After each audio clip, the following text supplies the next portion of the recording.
Pour de nombreux producteurs agricoles canadiens, la croissance des cultures est facile.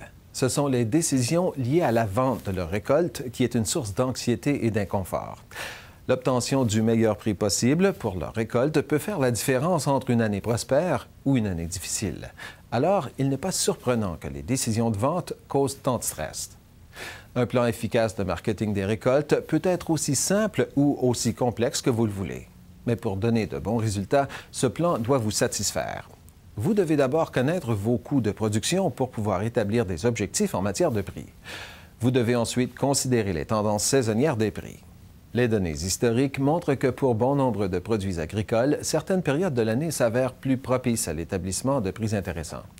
Victor Adéen, conseiller principal en gestion des risques pour His Grain Commodities Incorporated, croit que ces tendances saisonnières vous habilitent à éviter le marché durant les périodes où les tendances saisonnières historiques indiquent des prix moins élevés et à entreposer les récoltes ou reporter la passation de contrats, puis de les vendre durant la période où les prix sont habituellement plus élevés.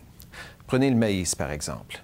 Selon les tendances saisonnières, le marché du maïs est à son plus bas avant et durant la période de récolte, donc de septembre à novembre.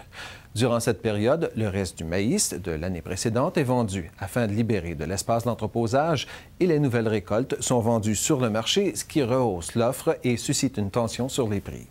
Les tendances démontrent que la période de février à juin est un meilleur moment pour vendre le maïs. À cette période de l'année, un volume important du maïs entreposé a déjà été vendu.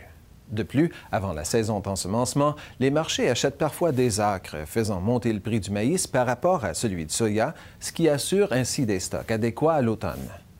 Les marchés de la plupart des cultures et des animaux d'élevage connaissent des tendances saisonnières évidentes lorsqu'on consulte un tableau des prix répartis sur 5, 10 ou 15 ans. M. Adéen indique toutefois que même si les tendances saisonnières des prix sont éloquentes, elles ne constituent pas une garantie. Il existe d'ailleurs des exemples d'années marginales où les prix ne correspondaient pas aux tendances saisonnières à long terme.